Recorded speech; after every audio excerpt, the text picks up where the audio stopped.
A conversation on judging, then and now. The Historical Society of the District of Columbia Circuit planned and developed this program with video produced by the Federal Judicial Center. Judge Brett M. Kavanaugh of the United States Court of Appeals for the D.C. Circuit welcomes participants and sets the stage for the conversation. Miguel Estrada, a partner at Gibson, Dunn & Crutcher in Washington, D.C., serves as the moderator. The panelists are Senior Judge Paul L. Friedman and Judge Ketanji Brown Jackson, who both sit on the U.S. District Court for the D.C. Circuit.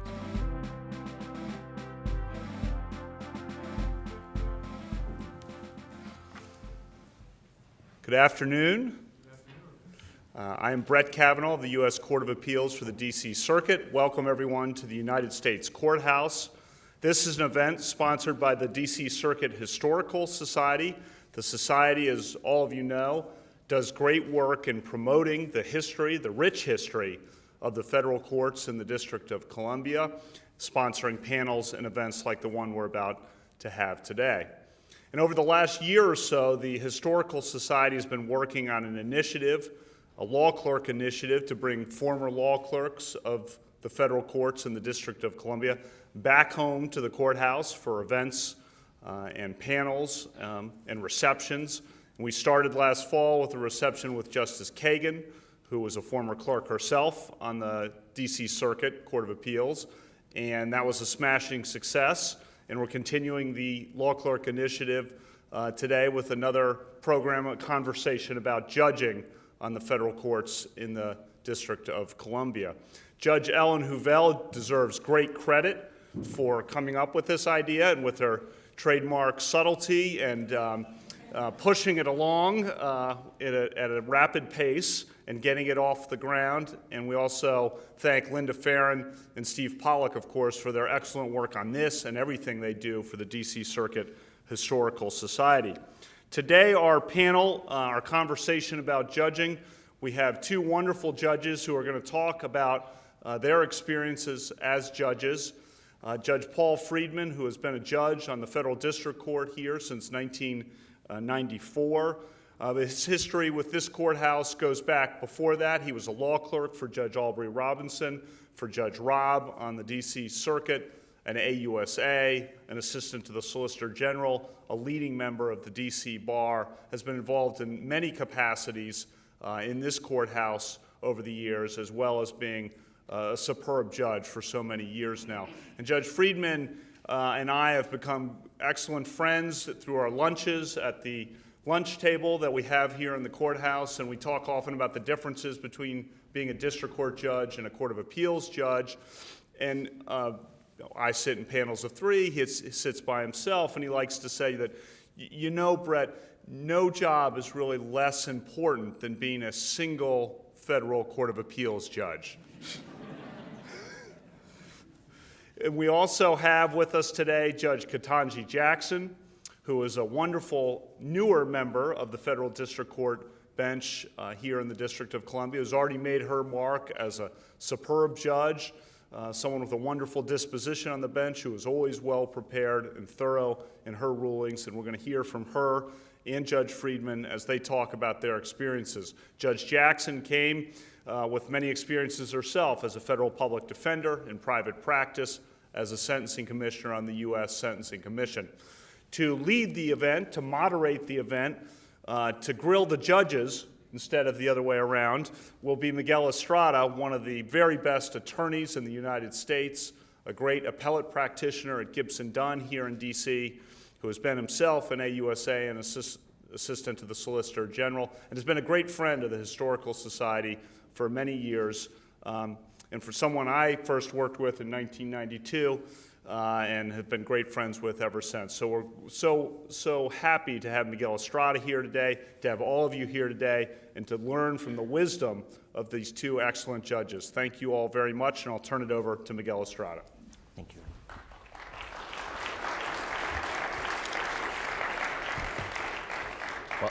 Well, I should start by thanking all of you for coming, and to our judges for being willing to share their insights and wisdom with the rest of us today. We all know they're very busy and that Congress is not giving them any more staff or money. And so it's very good for them to take take the time. Now, the title of this panel is Judging Then and Now. For those of you who may be a little bit confused, Judge Freeman is the then, and Judge Jackson is the now. And so there may be a lot of questions about how things have changed, how cases were handled back where, dinosaurs were, trundled through the earth. We can sort of ask those of Judge Friedman. Computer equipment, email, modern technologies, we can talk to Judge Jackson about. But in any event, they got here by dint of their accomplishments and their talent and their intelligence. But there is still a process for becoming a federal judge, or so I'm told.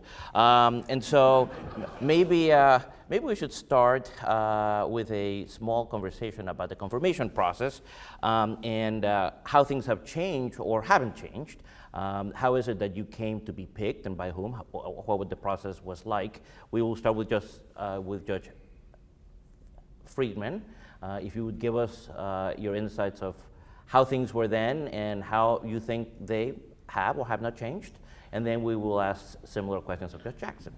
Well, the primary thing that has changed was I was nominated during a lovely 2-year stretch when the President and the Senate were controlled by the same party. So what happened in that case was, in the District of Columbia, as you know, we don't have any senators. And no president had ever given any District of Columbia official so-called senatorial courtesy until President Clinton came along. And I guess because Delegate Norton had been very helpful to him during the election, he decided to give her senatorial courtesy and to let her recommend people for the district court to the White House, and apparently committed himself to choose from the people she recommended, and also committed himself, apparently, unlike President Obama, to consider just one recommendation, one name from her from each vacancy. So life was good. And fortunately for me, and just, I don't want to take too long, but I see Jim Robertson sitting here and I see others sitting here. One of my themes when I was president of the DC Bar years before that was that we didn't have enough minorities and enough women on the bench, and I pushed that very hard, including going up to the Hill and testifying at the Senate confirmation hearings of a couple of people who work in this building who should go nameless for the moment. And so then here I come. And Delegate Norton had the opportunity to recommend people to a bench that was then made up of primarily white males. The good news, for me at least, was that there were 4 vacancies at the same time. And so she recommended me along with Judge Kessler and Judge Urbina and Judge Sullivan, and about 6 months later recommended Judge Robertson.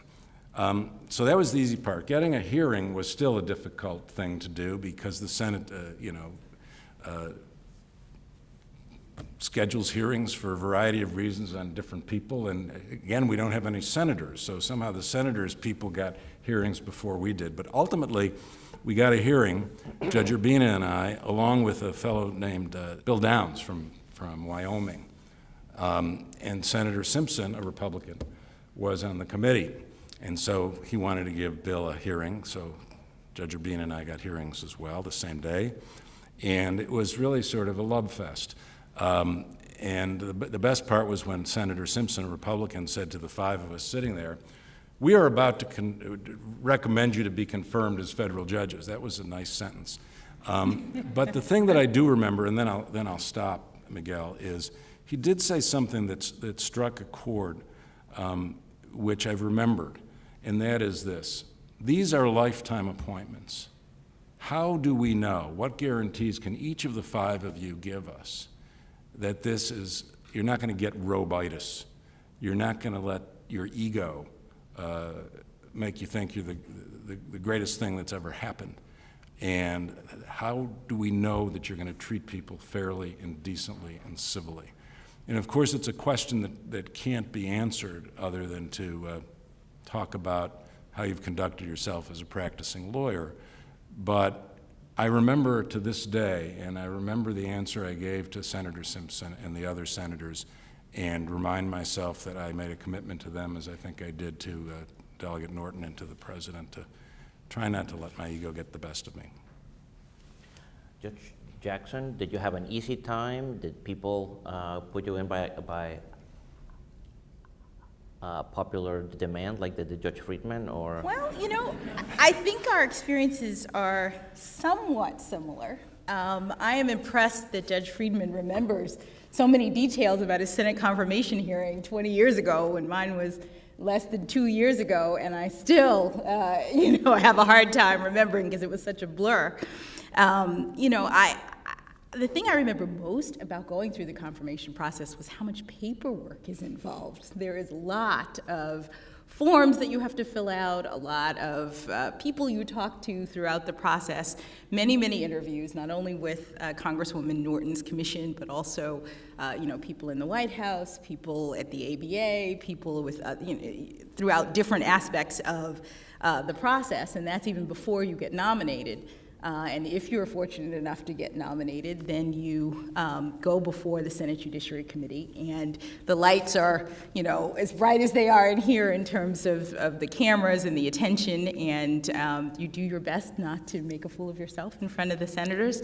I think my process was about as good as it could get. I, too, was in a situation in which the presidency and the Senate were controlled by the same party.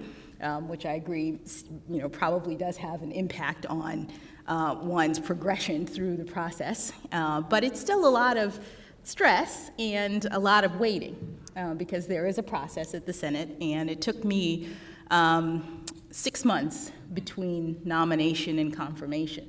I've heard that then the time frame wasn't quite as extended, but during that period, it's pretty stressful because you're trying to do your day job, and at any moment you could find out that you have been confirmed, and it affects what you're doing at the time. So, but it all worked out in the end.